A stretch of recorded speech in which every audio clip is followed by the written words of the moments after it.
नमस्कार विद्यार्थी मित्रांनो, मी जेजुरकर भूषण विनीत ट्युटोरियलच्या या ऑनलाईन प्लॅटफॉर्मवरती तुम्हा सर्वांचं स्वागत करतो.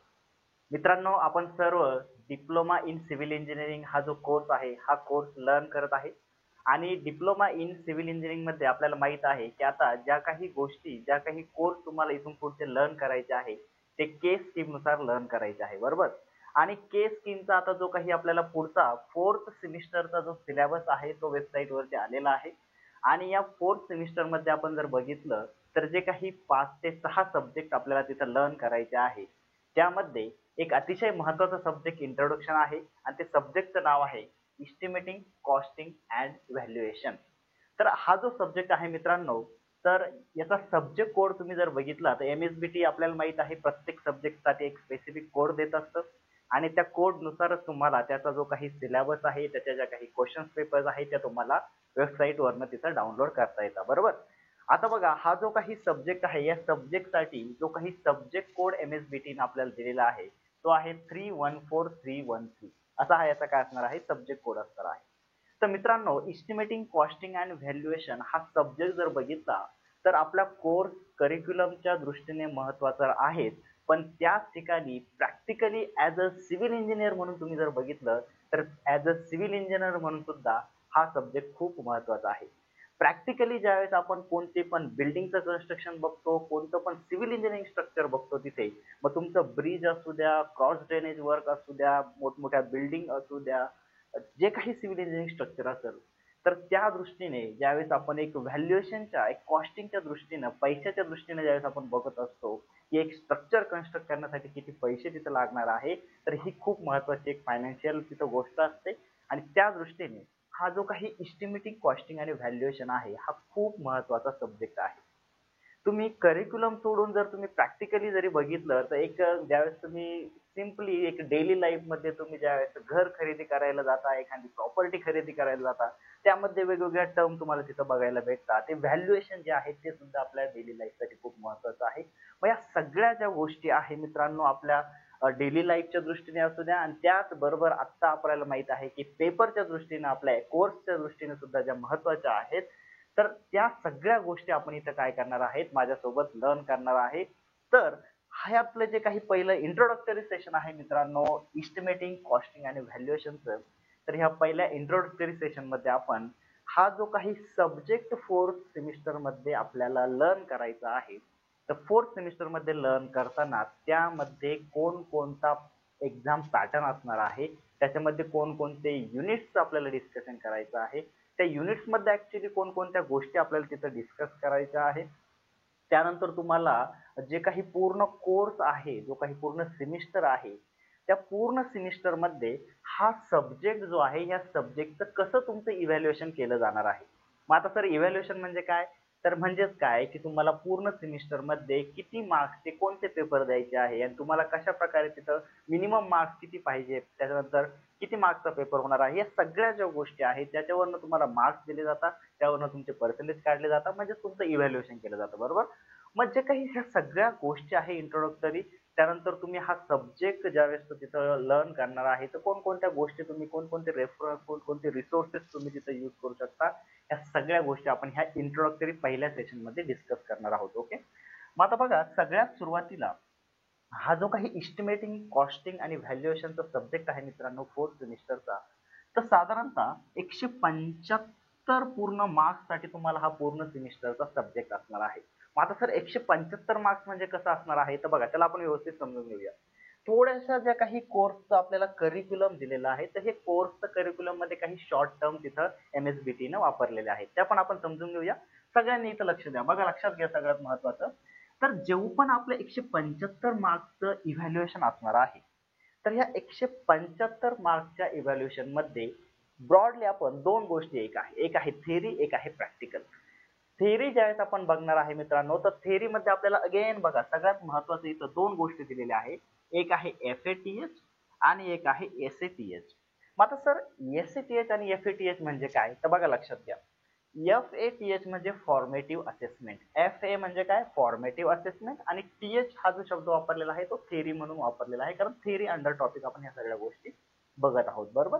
तर फॉर्मेटिव्ह असेसमेंट आणि समेटिव्ह असेसमेंट, SA म्हणजे काय समेटिव्ह असेसमेंट. मग आता जे काही थेरॉटिकल तुम्हाला मार्क्स दिले जाणार आहे तर साधारणतः 100 मार्क्सचा तुमचा काय होणार आहे, या गोष्टी इव्हॅल्युएट होणार आहे. मग ह्या 100 मार्क पैकी मित्रांनो लक्षात घ्या, पहिलं जे तुमचं आहे FATH म्हणजे फॉर्मेटिव्ह असेसमेंट, ते साधारणतः 30 मार्क्ससाठी असणार आहे. मग आता सर हे फॉर्मेटिव्ह असेसमेंट काय असणार आहे, तर बघा एकदम सिंपल आहे. तुमच्या जो काही सेमिस्टर आहे पूर्ण सेमिस्टर मध्ये 30 मार्क्सच्या 2 तिथं एक्झाम कंडक्ट केल्या जातील, 2 टेस्ट कंडक्ट केल्या जातील तुमच्या कॉलेज लेवलला. मग तुमच्या कॉलेज लेवलला ह्या 2 टेस्ट कंडक्ट केल्यानंतर 30 आणि 30 ह्या 2 टेस्टचे ॲव्हरेज मार्क 30 पैकी काढले जातील आणि ह्या 30 पैकी तुम्हाला ते मार्क तिथं दिले जातील. बरोबर, हे झालं पहिलं फॉर्मेटिव्ह असेसमेंट. नंतर जे समेटिव्ह असेसमेंट आहे तर यामध्ये एकदम सिम्पली तुमच्या सेमिस्टरच्या सगळ्यात शेवटी 70 मार्क्सचा तिथं काय होणार आहे, एंड सेमिस्टर एक्झाम होणार आहे. काय होणार आहे, एंड सेमिस्टर एक्झाम. किती मार्क्सची, 70 मार्क्सची एक्झाम तिथं होणार आहे. मग आता सर ही एक्झाम होताना कोणत्या युनिटवरती किती मार्क्स विचारले जातील किंवा कशा प्रकारचा पेपर विचारला जाईल हे सुद्धा आपण तिथं पुढे डिस्कस करणार आहे. सोबत राहा. ओके, बघा लक्षात घ्या. आता हे जे काही 30 आणि 70 मार्क्स आहेत तर हे टोटल किती झाले रे, यस 30 आणि 70 झाले तुमचे 100 मार्क. मग या 100 पैकी तुम्हाला कमीत कमी 40 मार्क मिळवणं गरजेचं आहे. आलं लक्षात?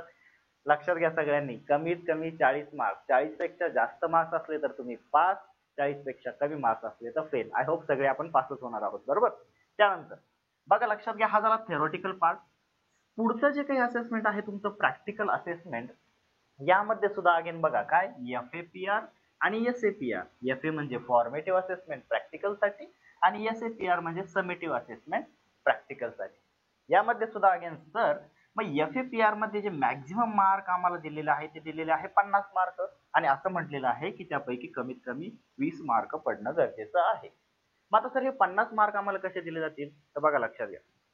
जनरली हे 50 मार्क तुमच्या ह्या सब्जेक्टसाठी दिलेले आहे. तर तुम्हाला तुमच्या टीचर वेगवेगळ्या एक्झरसाइज तिथं देतील, वेगवेगळे तुम्हाला टर्म वर्क तिथं दिलं जाईल आणि त्या टर्म वर्क एक्झरसाइज वरनं तुमचे 50 मार्क तिथं असाइन केले जातील. ओके, त्यापैकी कमीत कमी 20 मार्क तुम्हाला मिळणं गरजेचं आहे.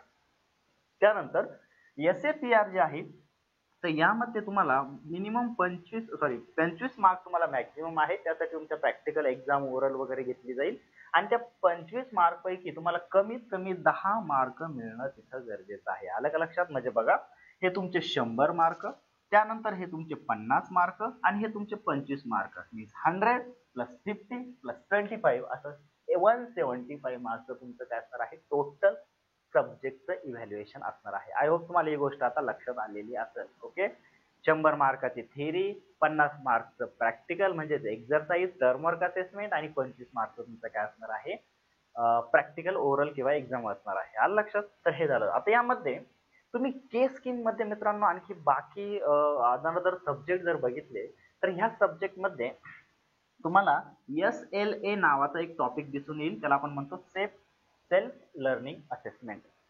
मग आता ही सेल्फ लर्निंग असेसमेंट जे आहे तर साधारणतः जे मायक्रो प्रोजेक्ट आहे, तुम्हाला माहित आहे की डिप्लोमाला बरेच सब्जेक्टला मायक्रो प्रोजेक्ट असतात आणि ह्या मायक्रो प्रोजेक्टच्या बेसिसवरती तुम्हाला काय केलं जातं, इव्हॅल्युएशन केलं जातं. पण मित्रांनो एक आनंदाची बातमी अशी आहे की हा जो इस्टिमेटिंग कॉस्टिंग आणि व्हॅल्युएशन सब्जेक्ट आहे यासाठी SLA तिथं नाही, म्हणजे self learning assessment micro project तिथं नाही. पण ते तुमच्या आउटकम मध्ये जर असं म्हटलेलं आहे, तुमच्या करिक्युलम मध्ये असं म्हटलेलं आहे की टीचर जे आहे, टीचरला जर पाहिजे असेल तर ते स्टुडंटला मायक्रो प्रोजेक्ट तिथं असेस करू शकतात. आलं लक्षात? तर ही झाली तुमची मार्किंग स्कीम. त्यानंतर जी महत्वाची गोष्ट आहे मित्रांनो, सगळ्यात महत्वाची, की सर हे जे काही आमचा सब्जेक्ट आहे त्या सब्जेक्टमध्ये आम्हाला किती युनिटचा अभ्यास करायचा आहे आणि ते युनिट कोणकोणते आहे, त्यामध्ये काय काय आम्हाला लर्न करायचं आहे आणि प्रत्येक युनिटला किती वेटेज असणार आहे. तर बघा लक्षात घ्या मित्रांनो, सगळ्यात महत्वाचं, या अगोदरचे आपण जर डिप्लोमाचे सब्जेक्ट तुम्ही जर आय स्कीम नुसार जर लर्न केलेला असेल किंवा या अगोदरचे जर तुम्ही स्कीम जर बघितल्या तर साधारणतः प्रत्येक सब्जेक्ट मध्ये 6 युनिट तिथं तुम्हाला शिकायचे होते. पण आता इथून पुढे जर तुम्ही जर बघितलं तर जे के स्कीमचे सब्जेक्ट आहे यामध्ये तुम्हाला फक्त आणि फक्त 5च युनिटचा अभ्यास तिथं करायचा आहे. मग आपला जो सब्जेक्ट आहे इस्टिमेटिंग कॉस्टिंग आणि व्हॅल्युएशन, यामध्ये जे 5 युनिट आपल्याला शिकायचे आहे त्यामध्ये पहिलं आपलं युनिट आहे बेसिक्स ऑफ इस्टिमेटिंग अँड कॉस्टिंग. तर या युनिटमध्ये साधारणतः आपल्याला जे शेवटचा एंड सेमिस्टर पेपर होणार आहे, सगळ्यात शेवटी जो 70 मार्क्सचा पेपर होणार आहे, यामध्ये तुम्हाला 6 मार्क्सचे क्वेश्चन्स या युनिटवरती तुम्हाला तिथे विचारले जातील. हे एक बेसिक्स असणार आहे की जनरली आपण ह्या युनिटमध्ये समजून घेणार आहोत की इस्टिमेटिंग आणि कॉस्टिंग ऍक्च्युअली काय आहे, आणि तुम्हाला एखाद्या बिल्डिंगचं इस्टिमेशन करायचं असेल, त्याची कॉस्टिंग ठरवायची असेल, तर कोणकोणत्या बेसिक गोष्टी तुम्हाला माहित असणं गरजेचं आहे. ओके. त्यानंतर जो सेकंड युनिट आपल्याला तिथं शिकायचा आहे, अप्रॉक्सिमेट इस्टिमेट. बघा लक्षात घ्या मित्रांनो, ज्यावेळेस पण कोणत्या बिल्डिंगचं, आता हे सॉरी फॉर इंटरप्शन. तर बघा रे विद्यार्थी मित्रांनो, जर समजा तुम्ही हे लेक्चर आपल्या युट्यूब चॅनलवर बघत असाल तर आताच डाउनलोड करून घ्या विनीत ट्युटोरियल ऍप्लिकेशन, ज्यावर तुम्हाला मिळून जाईल डिप्लोमा आणि इंजिनिअरिंगचे ऑनलाईन क्लासेस, ते सुद्धा अफोर्डेबल कॉस्टमध्ये, अतिशय कमी किमतीत जबरदस्त क्वालिटी सोबत आम्ही शिकवलेलं आहे. तर बघा, आमच्या स्टार टीमचं शिकवणं पहिले बघा, फ्री डेमो लेक्चर तुम्हाला दिलेले आहे. ते जर तुम्हाला आवडले तरच तुम्ही कोर्स वगैरे परचेस करू शकता. तर बघा, संपूर्ण सिलेबस कव्हर केला जाईल, फ्री क्रॅश कोर्स सुद्धा तुम्हाला मिळेल, थेरी नोट्स तुम्हाला मिळेल, फॉर्म्युलाचे नोट्स मिळेल, IMP question bank, IMP question paper, सर्व काही तुम्हाला मिळणार आहे अतिशय कमी किमतीत. तर जा, ऍप्लिकेशन डाउनलोड करा आणि फ्री डेमो लेक्चर पहिले बघा. आवडलं तरच तुम्ही कोर्स वगैरे परचेस करू शकता. आणि ऍप्लिकेशन रिलेटेड काही प्रॉब्लेम्स वगैरे असेल, काही इश्यूज वगैरे असेल, तर तुम्ही आमच्या हेल्पलाईन नंबरशी कॉन्टॅक्ट वगैरे करू शकता. आणि त्यासोबतच आमच्या टीम कडून जर तुम्ही कोर्स परचेस करत असाल, तुम्हाला 20 रुपीजचा एक्स्ट्रा डिस्काउंट सुद्धा मिळून जाईल. ठीक आहे, चला तर कंटिन्यू करूया या व्हिडिओला.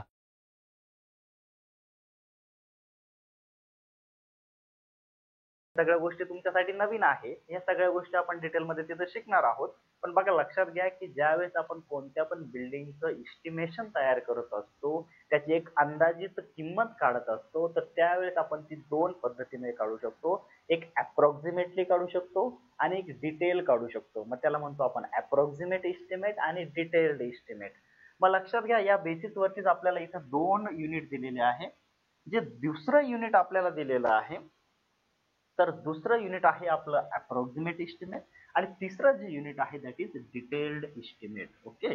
मग हे अप्रॉक्सिमेट इस्टिमेट आणि डिटेल इस्टिमेट मित्रांनो, हे दोन युनिट खूप खूप खूप आपल्यासाठी महत्वाचे असणार आहे, कारण प्रॅक्टिकली सुद्धा ह्याच गोष्टीचा, ह्या सब्जेक्टचा यूज होत असतो. ज्यावेळेस तुम्ही कोणत्या पण बिल्डिंगचं, कोणत्या पण स्ट्रक्चरचं इस्टिमेट तयार करायला जाता, तर ते अप्रॉक्सिमेटली बनवलं जातं किंवा ते डिटेल्ड बनवलं जातं.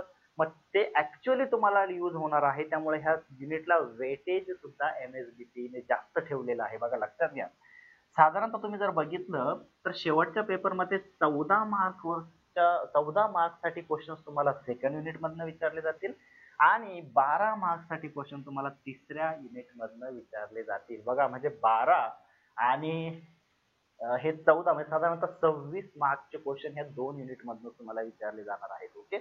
हे आपण डिटेल मध्ये बघणारच आहोत की त्या युनिट मध्ये आपल्याला काय काय शिकायचं आहे. बरोबर. आणि त्यानंतर चौथा जो युनिट आहे आपला, तो आहे रेट अनालिसिस. याला शुद्ध मराठीमध्ये म्हटलं जातं दर पृथक्करण. म्हणजे काय, बघा लक्षात घ्या, रेट अनालिसिस म्हणजेच एक कोणत्या पण गोष्टीचा रेट तिथं आपण काय करत असतो, टोटल रेट कॅल्क्युलेट करत असतो. एक सगळ्यात सिंपल एक्झाम्पल, सपोज तुम्हाला 1 मीटर क्यूबचं कॉन्क्रीट तयार करायचं आहे. मग ते कोणत्या पण ग्रेडचं असू द्या, M10 असू द्या, M15 असू द्या, M20 असू द्या, कोणत्या पण ग्रेडचं ज्यावेळेस तुम्हाला कॉन्क्रीट तिथं करायचं आहे, तर ते कॉन्क्रीट तयार करताना त्यासाठी सिमेंट लागणार आहे, त्यासाठी सँड लागणार आहे, त्यासाठी ऍग्रिगेट लागणार आहे.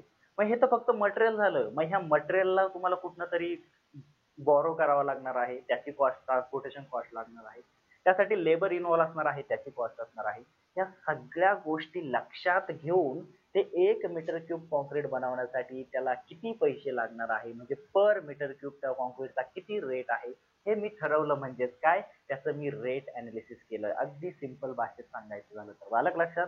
मग हे डिटेलमध्ये असंच रेट अनालिसिस वेगवेगळ्या गोष्टींसाठी आपल्याला तिथे शिकायचं आहे. कोणत्या युनिटमध्ये, तर चौथ्या युनिटमध्ये आपल्याला शिकायचं आहे. आणि चौथा युनिट साधारणतः किती मार्क्ससाठी, तर 10 मार्क्ससाठी आपल्याला त्यावरती क्वेश्चन तिथे विचारले जाणार आहे.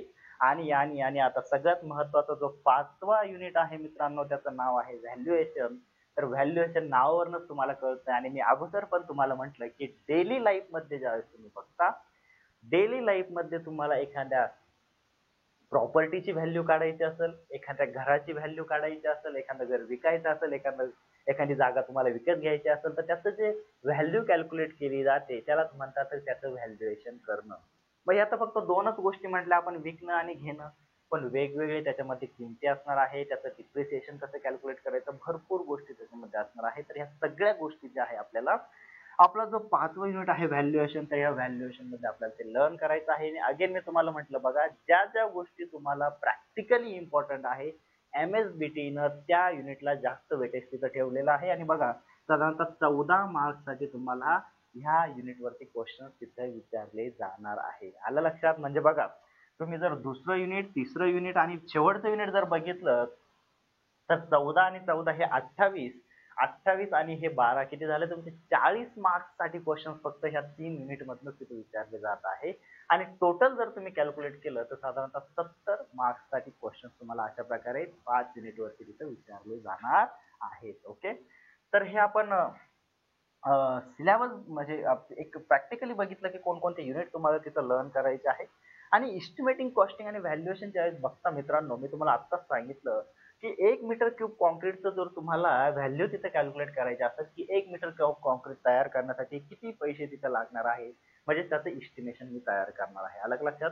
तसंच प्रॅक्टिकली बघा, आपण एक बिल्डिंग जर बघितली तर ह्या बिल्डिंग मध्ये वेगवेगळे कंपोनंट तिथे इन्व्हॉल्व असणार आहे. म्हणजे सपोज फॉर एक्झाम्पल, मला हा कॉलम जर कन्स्ट्रक्ट करायचा असेल तर सगळ्यात अगोदर त्याचं जे फाउंडेशन आहे, ह्या फाउंडेशन साठी मला काय करावं लागणार आहे, तर फाउंडेशन साठी मला तिथं बघा, इथं लक्षात घ्या, इथं जर तुम्ही जर बघितलं, ओके, इथं बघा, हे जर मी जर बघितलं तर इथं हे जे काही फाउंडेशन आहे, या फाउंडेशन साठी जर बघितलं तर साधारणतः तुम्हाला काय करावं लागणार आहे, मला जर फाउंडेशन तयार करायचं असेल तर सगळ्यात सुरुवातीला मला तिथं तिथली जी सॉईल आहे ती एक्सकेवेट करावं लागणार आहे, ते खोदकाम तिथं करावं लागणार आहे. मग हे खोदकाम करायचं असेल तर मला किती पैसे लागतील, खोदकाम केल्यानंतर खाली पीसीसी करावं लागणार आहे, M10चं पीसीसी करायचं किती पैसे लागतील, त्यानंतर इथं मला स्टील टाकावं लागणार आहे, किती स्टीलसाठी मला किती पैसे लागतील, किंवा इथं किती स्टील लागणार आहे ही मला मेजरमेंट तिथं करावं लागणार आहे. त्यानंतर याच्यात मला M20चं कॉन्क्रीट टाकायचं आहे, तर M20 पर मीटर क्यूब साठी किती पैसे लागतील. त्यानंतर हा कॉलम उभं करायचा आहे. म्हणजे असे भरपूर कंपोनंट तुमचे काय असतात, एक स्ट्रक्चर उभं करताना त्यामध्ये इन्व्हॉल्व्ह होत असतात. ह्या प्रत्येक कंपोनंटचं आपण रेट अनालिसिस करत असतो, त्याचं मेजरमेंट करत असतो, आणि त्यावरनं तो बिल्डिंग कन्स्ट्रक्ट करण्यासाठी किती पैसे लागतील हे कॅल्क्युलेशन आपण तिथे करत असतो. हेच तुमचं ओव्हरऑल काय आहे, इस्टिमेटिंग आणि कॉस्टिंग. आणि ही सगळी प्रॉपर्टी कन्स्ट्रक्ट झाल्यानंतर मला जर ती पुढे जाऊन कधीतरी विकायची आहे, तर ती विकण्यासाठी त्याची व्हॅल्यू काय असणार आहे, त्याचं डिप्रिसिएशन कसं होणार आहे, त्याची व्हॅल्यू मध्ये कसं घट होणार आहे, हे सगळं कॅल्क्युलेट करणं म्हणजे व्हॅल्युएशन. हे सगळं मोठं मोठं आपण एकदम अंदाजे तुम्हाला सगळं ह्या गोष्टीचा फक्त एक आयडिया आपण घेत आहोत. त्याचं पूर्ण डिटेल डिस्कशन आपण सबसिक्वेंट जे काही युनिट आहे त्या युनिट मध्ये आपण करणारच आहोत. ओके, त्यानंतर पुढे बघा, लक्षात घ्या, सगळ्यात महत्वाचा आता हे करिक्युलमचा पार्ट आहे. तुम्हाला एक्झाम साठी हे इम्पॉर्टंट नाही, पण एक करिक्युलमचा पार्ट तुम्हाला MSBT न सांगितलंय म्हणून तो तुम्हाला एक लक्षात घेण्यासाठी मी सांगतो की हे जे काही तुमचे 5 युनिट आहे, या 5 युनिट वरती ज्यावेळेस पेपर सेट केला जातो, तर पेपर सेट करताना कशा प्रकारचे क्वेश्चन्स विचारले जातात, तर जनरली याच्यामध्ये आपण 3 पार्ट मध्ये याला डिवाइड करत असतो. एक आहे तुमचा R, दुसरा आहे U, तिसरा आहे A. R म्हणजे रिमेंबर, गोष्टी तुम्हाला लक्षात ठेवायच्या आहे. यू म्हणजे अंडरस्टँड, गोष्टी तुम्हाला समजून घ्यायच्या आहे. आणि ए म्हणजे असेसमेंट, म्हणजे तिथं न्यूमरिकल वगैरे तुम्हाला सॉल्व्ह करायचे आहे. म्हणजेच काय की ज्यावेळेस सपोज फॉर एक्झाम्पल पहिल्या युनिट वरती तुम्हाला पेपर सेट करल, तर त्यावेळेस तुम्हाला अशा प्रकारचे क्वेश्चन विचारल की ज्यामध्ये तुम्हाला साधारणतः 2 मार्कचे क्वेश्चन असे असतील की त्या गोष्टी तुम्हाला लक्षात ठेवायच्या आहेत. 4 मार्कचे क्वेश्चन असे असतील की त्या तुम्हाला समजून घेण्यावरती बेस असणार आहे. म्हणजे अशा प्रकारे प्रत्येक युनिट मध्ये तुम्ही जर बघितलं तर कोणकोणत्या वेनं तो पेपर सेट केला जातो, किती गोष्टी तुम्हाला अंडरस्टँड झाल्या पाहिजे, कोणत्या गोष्टी तुम्हाला रिमेंबर झाल्या पाहिजे, किती तुम्हाला न्यूमेरिकल तिथं विचारले गेले पाहिजे, तर हा एक तुमचा करिक्युलम काय झालेला आहे, सेट झालेला आहे. म्हणजे पेपर सेटर सुद्धा पेपर सेट करताना एक बाउंडिंग मध्ये असणार आहे, त्यानुसारच तो पेपर तुमचा सेट केला जातो. ओके, हे जर तुम्ही लक्षात जर घेतलं आणि हे तुम्हाला कळलं तर एकदम इझिली तुम्ही स्कोर सब्जेक्ट मध्ये करू शकतात. ओके, ते आपण सगळ्या गोष्टी पुढे डिस्कस करणारच आहोत. आणि अशा प्रकारे साधारणतः 70 मार्कचा पेपर तुमचा काय केला जाणार आहे, सेट तिथं केला जाणार आहे. ओके, आता पुढे जाऊन सगळ्यात महत्वाचं जर आपण जर बघितलं तर आपण ह्या सगळे जे 5च्या 5 युनिट आहे त्याचं डिटेल डिस्कशन आपण इथं करणारच आहोत. पण तरी पण जो काही आपला सिलेबस आहे त्या सिलेबसला आपण बाउंड असणार आहोत. पण जर कोणाला आणखी डिटेलमध्ये काही गोष्टी समजून घ्यायच्या आहेत, आणखी प्रॅक्टिस करायच्या आहेत, आणखी काही ज्या काही गोष्टी आहेत त्याला टच करायचं आहे, तर अशा गोष्टी तुम्हाला लर्न करायच्या असेल तर तुम्ही काही रेफरन्स बुक तिथं यूज करू शकता. आणि मी तुम्हाला जे रेफरन्स बुक इथं सांगणार आहे ते MSBT न तुम्हाला सजेस्ट केलेलेच रेफरन्स बुक आहे. मी तुम्हाला जगा वेगळं काही सांगणार नाही. बघा लक्षात घ्या, रेफरन्स बुक यूज करताना हे जे तुम्हाला मी रेफरन्स बुक सजेस्ट करतो हे जर तुम्ही यूज करत असाल तर तुम्हाला बऱ्याच गोष्टी तिथं शिकायला भेटतील. ओके, यामध्ये बघा MSBTच्या करिक्युलम मध्ये हे बुक सजेस्ट केलेले आहे. तर यामध्ये तुम्ही जर बघितलं साधारणतः इस्टिमेटिंग कॉस्टिंग इन सिव्हिल इंजिनिअरिंग हे एक बुक आहे. आणि कोणाचं बुक आहे, ऑथर कोण आहे तर BN दत्ता हे काय आहे, ह्या बुकचे ऑथर आहेत. आणि कोणतं पण बघा बुक बघा, एक काय बुक जर तुम्ही जर बघितलं तर बघा त्या बुक साठी ऑथर असणार आहे, ते बुक कोणतं तरी पब्लिकेशन काय करणार आहे, पब्लिश करणार आहे. ओके, मग हे जे बुक आहे हे कोणी पब्लिश केलेलं आहे तर UBS publisher distributor private limited, new Delhi. आणि प्रत्येक बुकला एक ISBN नंबर असतो. ओके, तर हे तुमच्यासाठी तेवढं महत्वाचं नाही, पण सगळ्यात महत्वाचं की तुमचं कोणत्या सब्जेक्टचं बुक आहे आणि कोणत्या ऑथरचं बुक रेफर करायचं आहे हे महत्वाचं आहे. ओके, तर BN दत्ता म्हणून ऑथर आहे, त्यांचं estimating and costing in civil engineering हे एक बुक आहे, ते तुम्ही रेफर करू शकता.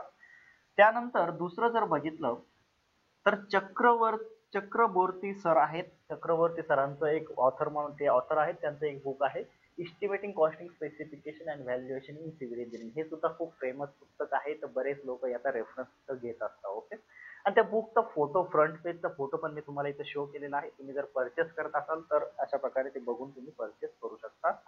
त्यानंतर आणखी एक बुक तुम्ही रेफर करू शकता व्हॅल्युएशनसाठी, स्पेशली व्हॅल्युएशनसाठी. इस्टिमेटिंग कॉस्टिंग पण त्यामध्ये आहे, पण व्हॅल्युएशनचा बराच पार्ट तुम्हाला चांगला तिथे बघायला भेटेल. तर रंगवाला म्हणून ऑथर आहे, तर रंगवाला हे जे ऑथर आहे त्यांचं हे पुस्तक आहे.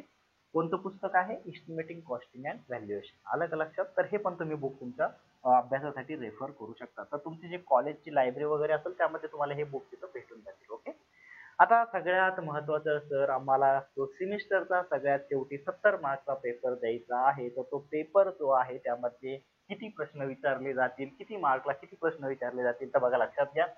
एक केस स्कीमचं जर आपण एक अंदाजे जर बघितलं तर साधारणतः टोटल 6 क्वेश्चन तुम्हाला तिथं विचारले जातील. किती? 6 क्वेश्चन तुम्हाला विचारले जातील. जो पहिला क्वेश्चन आहे तो 10 मार्क्ससाठी आणि उरलेले सगळे क्वेश्चन 12 मार्क्ससाठी क्वेश्चन तुम्हाला विचारले जातील. मग आता बघा 12 into 5 किती झाले, सॉरी ओके यस बघा 12 into 5 किती झाले 60 आणि 60 plus 10 किती झाले 70. अशा 70 मार्कचा तुम्हाला काय केलं जाईल तिथं पेपर विचारला जाणार आहे. मग यामध्ये आपण जर बघितलं तर पहिला जो क्वेश्चन आहे मित्रांनो, यामध्ये तुम्हाला 7 क्वेश्चन दिले जातील. त्या 7 क्वेश्चन पैकी तुम्हाला काय करायचं आहे, 5 क्वेश्चन अटेम्प्ट करायचे आहे. प्रत्येक क्वेश्चन 2 मार्कला असणार आहे, म्हणजे साधारणतः 5 into 2 10 मार्क्ससाठी तुमचा पहिला क्वेश्चन असणार आहे. त्यानंतर दुसरा क्वेश्चन मध्ये जर बघितलं तर 4 पैकी तुम्हाला 3 क्वेश्चन सॉल्व्ह करायचे आहे. प्रत्येक क्वेश्चन 4 मार्कला असणार आहे, म्हणजे टोटल 12 मार्क्ससाठी तुम्हाला हा क्वेश्चन विचारला जाणार आहे. त्यानंतर अगेन जर तुम्ही जर बघितलं तर थर्ड जो क्वेश्चन आहे तो कसा असणार आहे, same as like the question number 2 आणि थर्ड जो क्वेश्चन नंबर आहे तो सेम असणार आहे. त्यानंतर जो फोर्थ क्वेश्चन तुम्हाला विचारला जाईल तर 5 पैकी तुम्हाला 3 क्वेश्चन अटेम्प्ट करायचे आहे. प्रत्येक क्वेश्चन 4 मार्कला, म्हणजे अगेन 12 मार्कसाठी हा काय असणार आहे क्वेश्चन तुम्हाला विचारला जाणार आहे. आणि जो फिफ्थ आणि सिक्स्थ क्वेश्चन आहे यामध्ये जर बघितलं तर 3 पैकी तुम्हाला काय करायचं आहे, 2 क्वेश्चन अटेम्प्ट करायचे आहे. आणि साधारणतः 6 मार्क्ससाठी प्रत्येक क्वेश्चन, म्हणजे 12 मार्क्ससाठी अगेन हे काय असणार आहे, फिफ्थ आणि सिक्स्थ क्वेश्चन तुम्हाला विचारला जाणार आहे. असं टोटल जर तुम्ही जर केली तर टोटल 70 मार्क्सचा तुमचा काय असणार आहे, फायनल सेमिस्टरचा पेपर असणार आहे. ओके, सो आय होप तुम्हाला ह्या सगळ्या गोष्टी व्यवस्थित लक्षात आलेल्या आहे. तर मित्रांनो अशा प्रकारे आपला काय असणार आहे, हा इस्टिमेटिंग कॉस्टिंग सब्जेक्टचं टोटल सेमिस्टर मध्ये तुमचं काय केलं जाणार आहे, इव्हॅल्युएशन तिथं केलं जाणार आहे. आलं लक्षात? तर हा जो इस्टिमेटिंग कॉस्टिंग आणि व्हॅल्युएशन सब्जेक्ट आहे आपण पूर्ण डिटेल मध्ये तुमच्या सिलेबस नुसार, तुमचा जो MSBTचं करिक्युलम आहे त्यानुसार आपण तिथं एकदम व्यवस्थितपणे डिटेल मध्ये लर्न करणार आहोत. त्यानंतर प्रत्येक युनिट कंप्लीट झाल्यानंतर त्याचे व्यवस्थित रिव्हिजन आपण तिथं करून घेणार आहोत. नंबर ऑफ क्वेश्चन्स तुम्हाला सांगणार आहोत की कशा प्रकारे एक्झाम मध्ये क्वेश्चन विचारले जातील, त्याचं कशा प्रकारे तुम्ही आन्सर रायटिंग करू शकता, कशा प्रकारे सोल्युशन तिथं देऊ शकता, ह्या सगळ्या गोष्टी आपण व्यवस्थित डिस्कस करणार आहोत. ओके, तर पुढच्या सेशन पासून आपण काय करूया, जो आपला पहिला युनिट आहे जे काही बेसिक्स ऑफ एस्टिमेटिंग कॉस्टिंग,